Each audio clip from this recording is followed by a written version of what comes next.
The wind screamed through the Alaskan pines, bending them like reeds. Snow fell in sheets, blinding and relentless.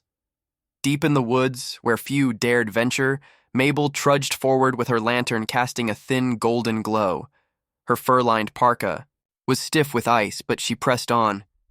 She'd heard something, a sound that didn't belong to the storm, a howl. Not the sharp cry of a coyote, nor the mournful song of an ordinary wolf. This was something different, fragile, desperate. She found the hollow by instinct more than sight. It was a dip in the earth, half buried in snow and pine needles. There, huddled against a fallen log, lay a dying mother wolf, her silver fur matted with blood, her breath ragged. Nestled against her belly were 4 newborn cubs, barely alive, eyes still sealed shut. Mabel's breath caught in her throat.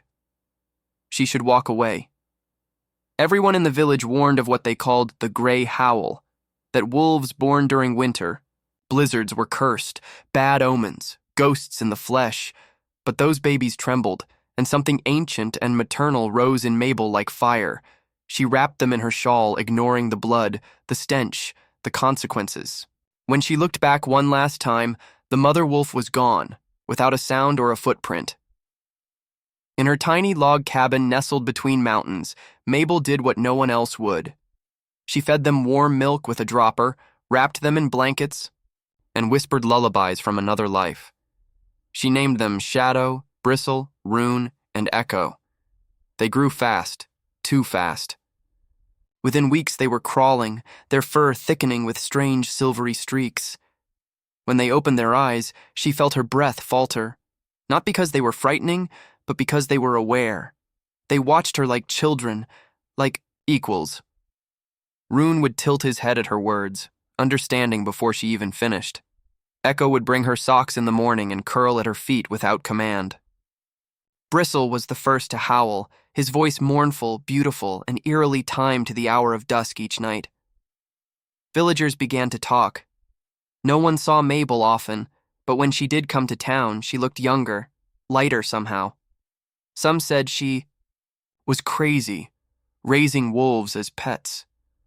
Others whispered about the way the woods had grown quiet near her home, as if the very animals were listening. "They're not just wolves," one old trapper muttered into his whiskey. "They see things." Back at home, Mabel didn't care.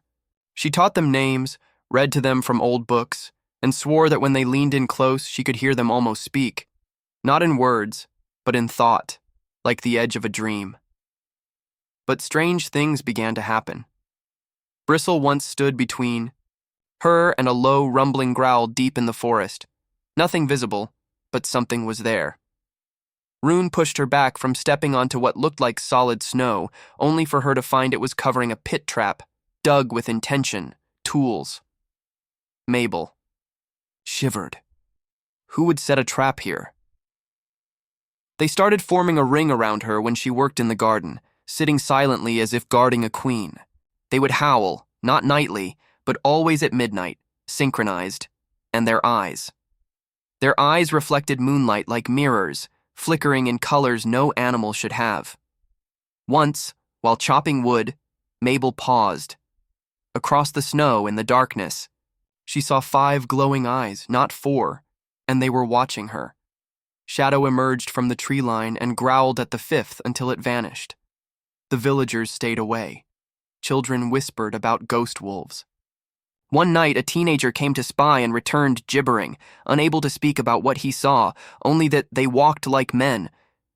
Rumors turned into fear. Someone painted a red X on her mailbox. Mabel didn't care. These wolves had saved her life more than once. She trusted them. She loved them. Then one spring, a man arrived. He hiked in alone in a gray parka with no rifle. He called himself Dr. Lennox, a biologist studying migratory patterns. But his questions were too specific. He asked about sightings of 4 wolves, each with unique markings. He carried a small metal device that beeped near her cabin. Mabel offered him tea, and he looked at the wolf's fur on her rug and grew pale. Then he told her what no one had ever dared. "Those aren't wolves," he said. They're survivors. He unfolded photos, blurry images of metal crates, of cubs with electrodes on their heads. He told her about Project Howler, a classified government experiment aimed at creating hyper-intelligent canines through neural implants. The project was shut down after a facility fire. The animals were presumed dead. But if these are them, he said quietly, they've evolved beyond what we imagined. If they remember us, they're dangerous. Mabel's hand trembled as she stroked Rune's head. He leaned into her palm like a child seeking comfort. They're not monsters, she whispered. They're mine. Lennox looked haunted. Then God help you, because if they survived, others might have too. Days passed and Mabel grew restless. The wolves paced more often. They sniffed the air and stayed close to her at night. Then one morning she woke to silence. Too much silence. The house was still. The blankets where they slept were empty. The door was closed. No signs of struggle. No blood. No fur. No tracks. Just gone. She called for them until her voice cracked. Walked into the woods. Searched the river, the ridges, the old hollow. Nothing. Not a sound. Not a howl. Not a trace. She sat on her porch that night, a shawl draped over her shoulders, staring at the empty snow. Her heart felt like it had been carved out with a spoon. Her children, gone. And in the silence, the memory of that first howl echoed in her bones. Something had begun, and something else was coming. The years passed like drifting snow. Mabel aged with the woods, slower, quieter, a little more brittle. Her hair turned the color of frost, her steps less sure on the mossy ground. She spent her days tending to a small greenhouse, her nights, listening to the silence that never stopped reminding her of what she'd lost. The wolves were gone, just gone. And the forest, once so full of life and mystery, had grown hollow without their presence. But Mabel never stopped listening. Not really. Then one night, as winter crept in again, she heard it. A howl. Not distant and wild like the others she'd heard over the years. This was deep, singular, familiar. It froze her in place, teacup halfway to her lips. She shuffled too. The porch held her breath. The wind carried it again. That voice. Rune. The next morning, news spread in the village. A hunter had found a moose, gutted, not in the way an animal would kill, but clean, like surgery. No blood spatter, incisions around the eyes, the spine. Another trapper claimed he'd been followed on the ridge, saw yellow eyes in the trees, blinking in unison. Then his dogs refused to leave their kennels for 2 days. Someone else said they found claw marks, not scratchings, but symbols, etched into a tree outside Mabel's cabin. She checked. They were there. 4 vertical lines connected by one jagged slash, like a message. That night, she didn't sleep. On.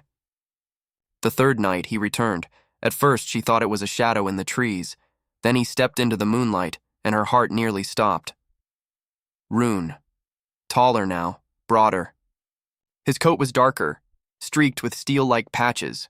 His eyes glowed faintly blue, not just from the moonlight. They glowed from within. He limped, dragging one leg behind him. Mabel cried out and rushed to him, falling to her knees in the snow. She touched his fur and felt heat, not fever, but energy, alive and crackling.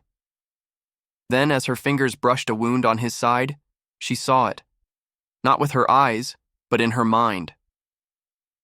The flash hit her like lightning, white rooms, screams echoing, off sterile walls. Rune strapped to a table, men in lab coats hovering with scalpels and blinking devices. His mouth gagged. Wires plunged into his skull. Pain, not rage, understanding. He knew what they were doing, knew it was wrong. And above them all, a name stitched into a lab coat. Lennox. She gasped and stumbled backward. Rune whined, nuzzling her hand. She looked into his eyes, and he looked back like a son who had returned from war. No longer innocent, no longer fully animal, but still hers. He turned, beckoning with a tilt of his head. She followed him into the forest. It took hours, maybe more. Mabel barely kept up, her cane dragging in the dirt. But Rune waited, patient, guiding her like a shepherd in reverse. Deeper. They went, beyond where even she had ever ventured. The trees grew thicker, the air electric. Then they reached a clearing, and the smell hit her. Burned plastic, old blood, rust. Half sunken into the earth was a structure, blackened, broken. Its roof collapsed and walls peeled like onion skin. Nature had tried to erase it, but not fast enough. She stepped inside, breath held tight, and saw what was left of the compound. Monitors crushed under debris, a metal table overturned, broken cages, scorch marks on the walls like something had exploded from the inside out. Rune nudged a file box, forward with his snout. She opened it with trembling hands. Project Howler, blueprints, notes, timelines, photos. Dozens of pups with sensors grafted to their skulls. Names scribbled beside codes. Echo, Bristle, Shadow. There they were. Her babies, reduced to lab rats. And then, pages of text. Subject cognition exceeds baseline human intelligence at 9 months. Memory transference successful. Subject retains commands, emotional triggers. Rune exhibiting signs of empathy and retaliation patterns. Implant evolution unknown, maybe self-adaptive. Then a stamp across the bottom of a personnel roster. Terminated, except the last name, Dr. Adrian Lennox. Status, reassigned. The papers fell from her fingers. This hadn't been a mistake. They weren't accidents. The wolves had been made. And they had escaped, not just physically, but mentally. They remembered. She turned to Rune. He looked at her not with pain, but with purpose. He had brought her here to know the truth, to see what had been done, and to understand what was coming. Mabel knew one thing in that moment. Her wolves had not just survived. They had changed. And they were no longer just running. They were hunting. When Mabel returned to the village, she didn't sleep. She watched, from her window. She checked the traps near her fence line. She waited. It wasn't long before he came. Lennox. His face was older, more drawn, but it was him. He walked into town like a ghost who'd never left, now wearing the mask of a wildlife researcher from some unnamed institute. He smiled, shook hands, asked benign questions. The villagers were cautious but accommodating. He had papers, badges. A satellite van parked near the woods. Mabel cornered him in the market. "You lied to me." He didn't even flinch. "I gave you a warning. You made them." He lowered his voice. "I freed them. We gave them something no animal ever had, and they used it to escape. That should terrify you." They came back. That got him. His jaw tensed, but his eyes flickered. "Which one?" "Rune." Lennox looked off into the trees, almost nostalgic. He was always the most sensitive. "Why are you here?" she hissed. "I'm not here to find them," he whispered. "I'm here to stop them. They've already made contact with other survivors, ones we didn't recover. They're organizing, coordinating, and if you think they're just wolves with memories, you're wrong. They're evolving, and they remember everything." He stepped back and gave her a look of pity. "And so do I." Then he was gone, leaving Mabel with the weight of something far worse than the curse the villagers once feared. Her wolves were coming back, but not as the children she raised, as something the world had never seen before. The fire was already rising when Mabel reached the ridge. Smoke twisted through the pines like a living thing. Below, in a ravine masked by thick fog and darkness, headlights blinked like insects. Military trucks, painted black, creeping through the trees on a trail that didn't exist on any map. It wasn't just a convoy, it was a relocation, containment unit. Armed. Then came the sound she hadn't heard in years, Shadow. His howl was deeper than runes, fuller, as if dragged from the marrow of the earth. It echoed through the valley, then stopped like a command, silence, then chaos. The trees moved, shadow burst from the underbrush like a streak of night itself, and behind him came the pack. Smaller, faster, like ghosts in the firelight. The first truck didn't even have time to brake. It flipped on impact, exploding with a whoosh of flame. Gunfire ripped through the forest, too late, too blind. Mabel stumbled down the slope, calling. Shadow's name, her cane forgotten, her lungs burning. Soldiers screamed, wolves snarled. A figure lunged toward her from the smoke. It was Echo. Sleeker than she remembered, with one ear notched and a look of recognition, but also something else, anger, purpose. Then Bristle appeared, eyes almost white, blood streaked across her chest. Mabel backed up. "Stop, please, they don't know." Bristle paused, then turned away. Not from obedience, but from calculation. They weren't attacking for hunger or defense. They were targeting. Mabel found Shadow atop an overturned vehicle. His muzzle scarred, his eyes the same, still that impossible gold. Soldiers had retreated, regrouping near a communications tower. Mabel shouted his name again, but he only looked at her, stared for a long moment, and then blinked. Just once, as if saying, "I remember. But I'm not yours anymore." The wolves vanished into the flames. Later, after the smoke cleared and the emergency, teams arrived. Mabel slipped into the command tent. They thought she was just a confused old woman. Nobody noticed when she found Lennox's bag. Inside was his notebook. And what she read twisted her stomach into knots. He had never just tried to make smarter wolves. He had tried to make himself. Imprinting successful. Subject rune now responds to my voice commands using childhood lullaby sequence. Shadow shows. Signs of trauma replication. Nightmares mirror mine from age 7. Bristle avoids fire. Echo mimics my handwriting. They are not just intelligent, they are haunted. By me. They carried his memories, his fears, his betrayals, his thirst for revenge. They weren't just seeking justice for what was done to them. They were acting out his story, written in their brains like scars. And Mabel, she was the only variable he hadn't controlled. They still saw her as mother, but now she knew who. They saw Lennox as their creator, their father, and the one they came back to destroy. The final night fell like a curtain. Snow drifted soft as ash over Mabel's cabin. Floodlights from military towers blinked in the trees. Drones buzzed overhead, scanning for movement. Inside, Mabel sat by the fireplace, cradling the notebook, waiting. And then, they came. Shadow, Bristle, Echo, emerging from the trees like phantoms. Their eyes glinted in perfect silence. Behind them, Rune limped from the shadows, still wounded, slower now, but his head held high. Mabel stepped onto the porch. "Please," she whispered, "don't do this." Shadow snarled, eyes locked on the flickering tower just beyond the trees. Soldiers were moving. Drones shifted.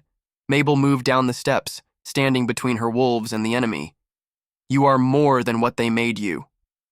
For a heartbeat, the world stood still. Then the drones locked on. Mabel felt it before she saw it. A high-pitched whine. One of the drones blinked red, targeting her position. She turned, and Rune moved. He shoved her back with his body, snarling as the drone fired. The blast tore through the clearing. The world went white. When the smoke cleared, Mabel was on the ground, dazed, her ears ringing. Rune lay beside her, still. His body shielded hers. Gone. Bristle howled. Echo vanished into the trees. Shadow stood over Rune for a long moment, his shoulders heaving, not in rage, but grief. Then he too turned and melted into the forest. Mabel wept into Rune's fur. She buried him beneath the tree where she had once found them, tiny and frozen and full of life. And then she began to write. The letter was long. It told everything, about the night she found the mother wolf, about the cubs she raised as her own, about the secret experiments, the evolution, the betrayal. She included Lennox's journal. The flash drive Rune had somehow brought back from the lab footage of the wolves, strapped down, wide-eyed and terrified. Data proof. She signed it not as Mabel Gray, but as Mother. She mailed it to every media outlet, activist group and wildlife organization she could find. A week later, she died quietly in her sleep. They say the northern lights danced brighter than ever that night, and in the distance, 4 howls rose in perfect harmony. The video went viral in less than 12 hours. First came disbelief, then outrage, then something else, awe. Children cried watching the wolves suffer. Mothers held their babies tighter. Scientists debated ethics, intelligence, evolution. The name Project Howler became a global hashtag, and somewhere deep in the woods of Alaska, 3 wolves watched the world finally see them, not as monsters, but as the children they had always been, raised by a woman who gave them love and gave the world the truth.